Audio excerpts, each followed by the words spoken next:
One, two, three, four.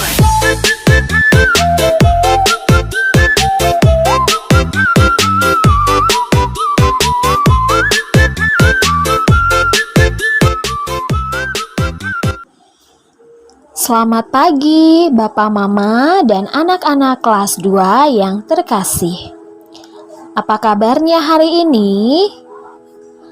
Teacher berharap Bapak Mama dan anak-anak semua dalam keadaan sehat dan tetap dalam lindungan Tuhan. Seperti biasa, pagi ini kita akan melakukan pembelajaran dari rumah. Anak-anak sudah siap belajar hari ini? Ayo selalu lakukan 3M ya bila ingin berkegiatan dengan mencuci tangan, menjaga jarak, dan menggunakan masker. Jangan lupa perhatikan kebersihan yang ada di lingkungan sekitar agar terhindar dari DBD dan virus COVID-19. Baik, sebelum melakukan kegiatan pembelajaran, alangkah baiknya kita memulai pembelajaran kita pada pagi hari ini dengan berdoa. Teacher minta anak-anak ambil sikap doa, tangan di dada, mata ditutup. Kita mulai berdoa. Berdoa dimulai.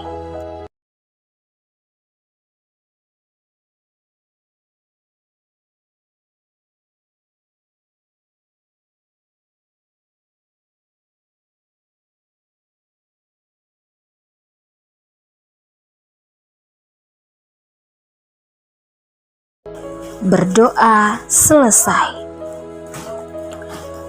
Berhubung masih BDR, teacher minta bantuan Bapak Mama untuk mendampingi anak dalam mempelajari materi yang teacher berikan.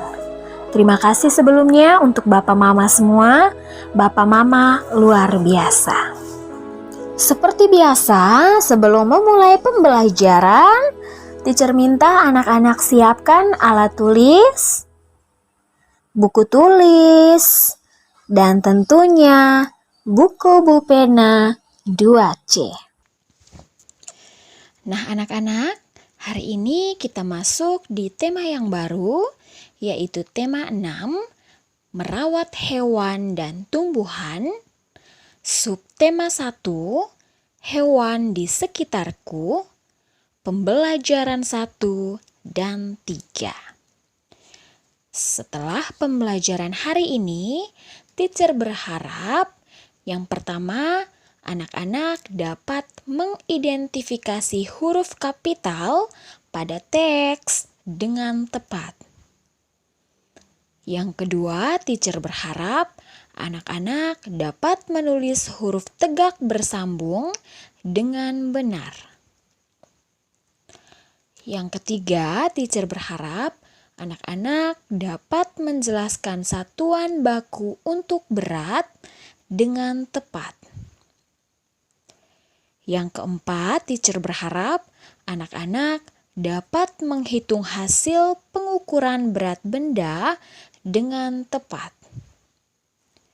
Dan yang kelima, teacher berharap anak-anak dapat menjelaskan bunyi panjang dan bunyi pendek pada lagu dengan tepat.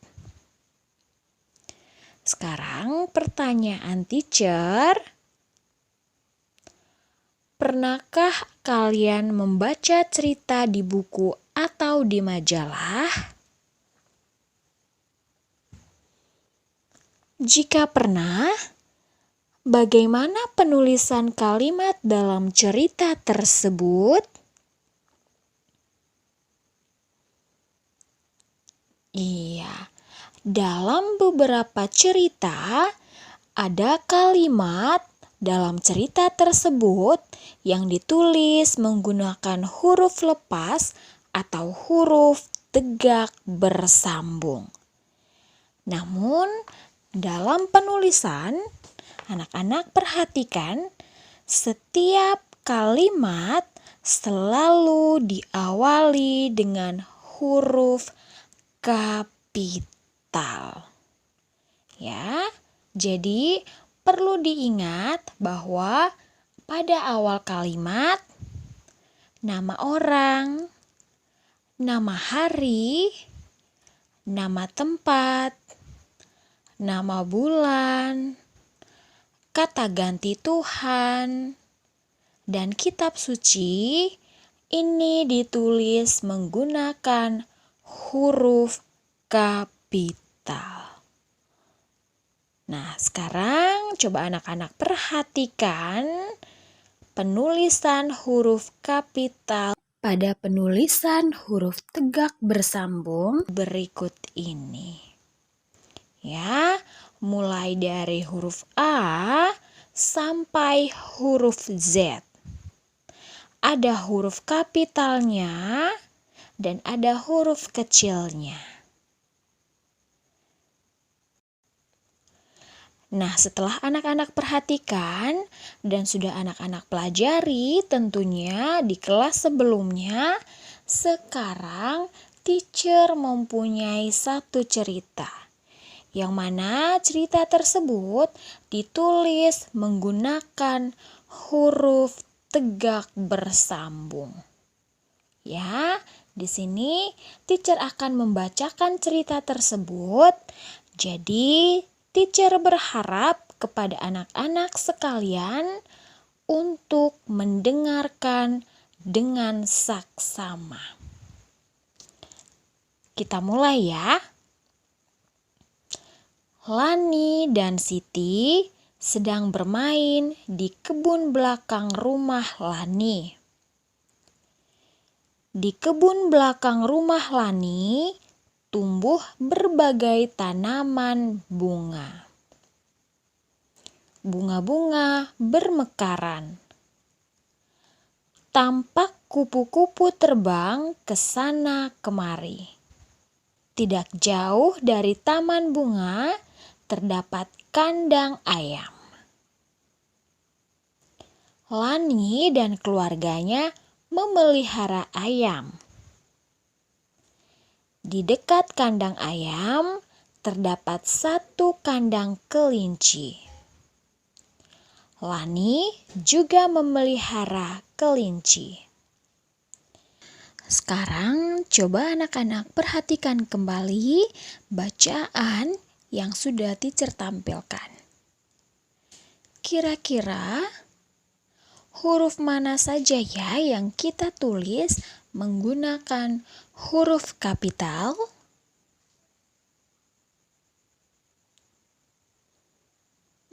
Iya, di sini huruf kapital terdapat pada huruf L dalam nama Lani, huruf S pada nama Siti,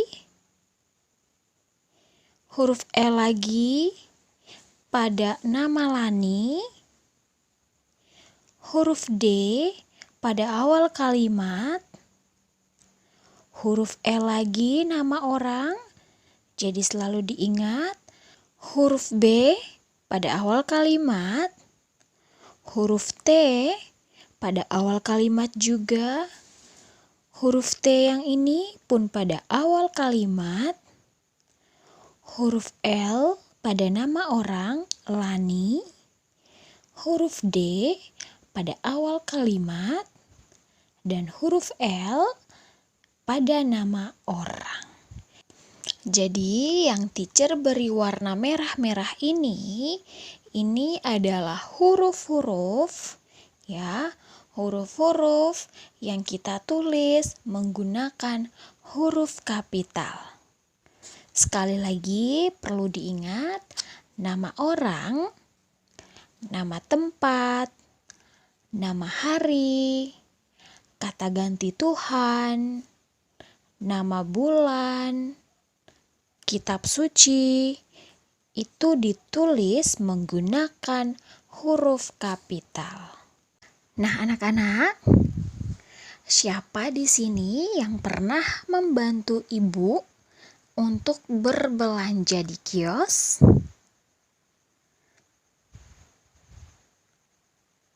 Iya, siapa di sini yang pernah membantu ibu membeli gula mungkin seberat 1 kilo di kios? Iya, tahukah anak-anak, alat yang digunakan untuk mengukur berat adalah timbangan. Di sini ada bermacam-macam timbangan. Kita lihat, yang pertama ada timbangan neraca. Timbangan neraca ini digunakan untuk menimbang emas atau perhiasan lainnya. Ya, kemudian ada timbangan berat badan. Timbangan berat badan ini gunanya untuk menimbang berat badan kita. Berikutnya ada timbangan duduk atau timbangan kue.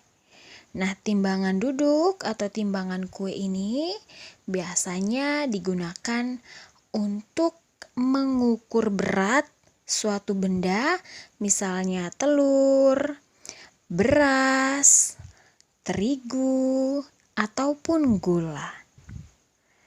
Dan ada juga yang namanya timbangan digital.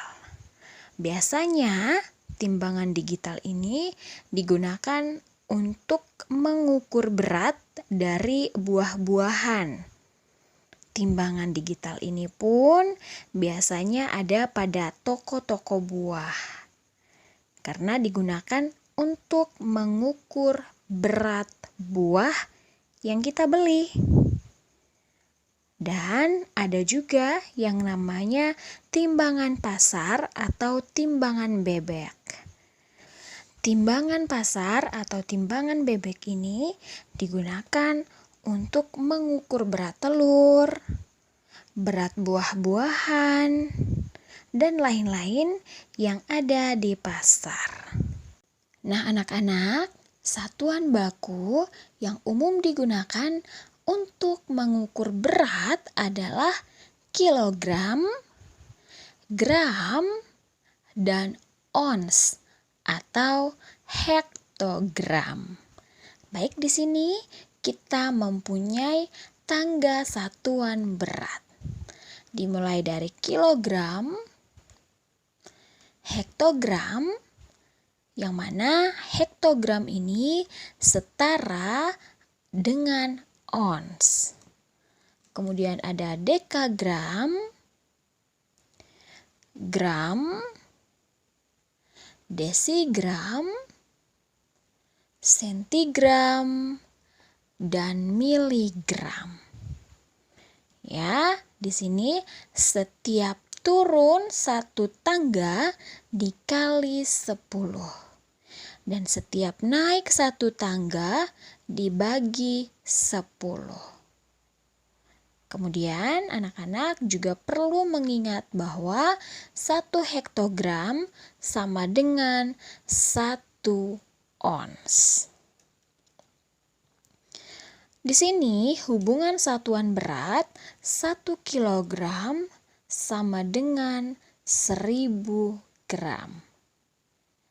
Dikatakan 1 kilogram sama dengan 1000 gram karena dari kilogram menuju ke gram dia turun sebanyak 1, 2, 3.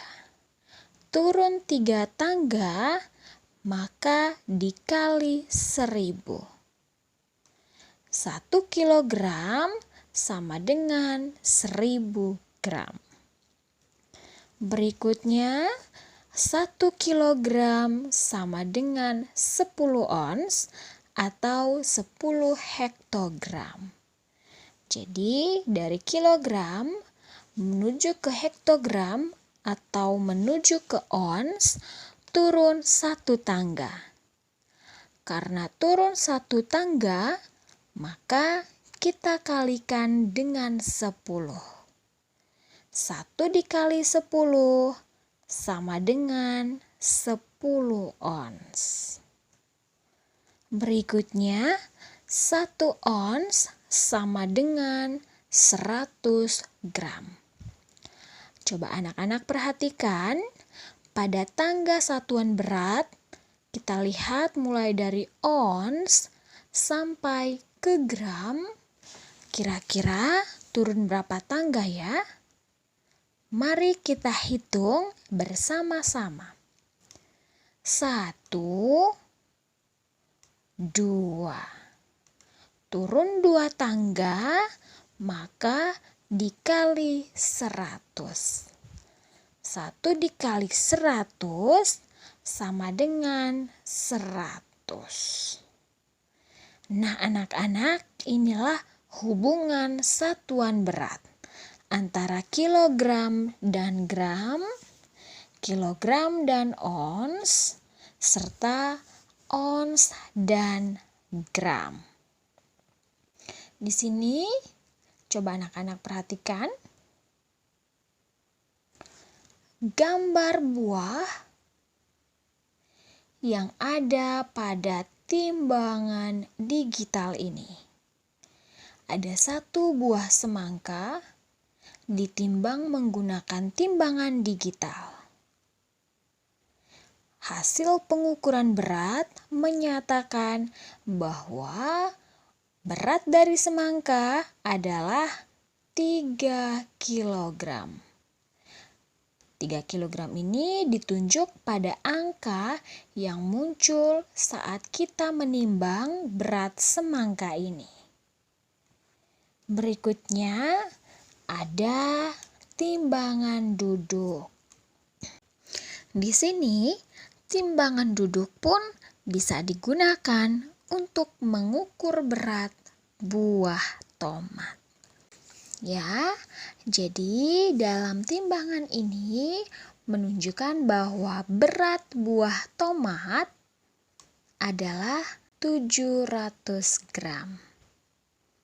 Jadi berat buah tomat adalah 700 gram. Dan kemudian di sini diukur dan kemudian di sini mengukur berat buah juga menggunakan timbangan bebek atau timbangan pasar. Ini berat buah apel yang ditimbang menggunakan timbangan bebek adalah 1 kilogram. Pada timbangan bebek memiliki yang namanya anak timbangan. Jadi yang kecil-kecil ini disebut anak timbangan. Sekarang mari kita bernyanyi 1 buah lagu. Lagunya berjudul Naik Delman. Mari kita bernyanyi bersama-sama. Pada hari Minggu ku turut ayah ke kota, naik delman istimewa ku duduk di muka. Ku duduk samping Pak Kusir yang sedang bekerja, mengendarai kuda supaya baik jalannya. Hoi, tuk tik tak tik, tuk tik tak tik, tuk tik tak tik tuk. Tuk tik tak tik, tuk tik tak suara sepatu kuda. Nah, anak-anak, saat kita menyanyikan lagu ini, lagu Naik Delman, di sini kita juga perlu memperhatikan yang namanya panjang pendek nada pada lagu tersebut, atau bunyi panjang dan bunyi pendek dalam lagu tersebut. Di sini dikatakan bahwa bunyi pendek ditandai dengan garis. Ya, ini garis-garis yang ada di bagian atas ini namanya garis nilai. Di sini nilai dari masing-masing nada yang memiliki garis nilai di atas seperti ini. Do, misalnya do ini bernilai setengah. Do yang berikutnya juga bernilai setengah. Kemudian, bunyi panjang ditandai dengan tanda titik. Di sini ada tanda titik, artinya kata-kata atau syair yang dinyanyikan dalam lagu tersebut kita nyanyikan dengan bunyi panjang. Baik anak-anak, sampai di sini dulu pembelajaran kita hari ini. Teacher berharap selalu jaga kesehatan, selalu jaga jarak, dan jangan lupa mencuci tangan menggunakan sabun. Dan bila ada hal-hal yang kurang anak-anak kuasai, anak-anak bisa langsung bertanya kepada Teacher Intan maupun Teacher Beatrix. Semangat belajar di rumah dan semangat pagi.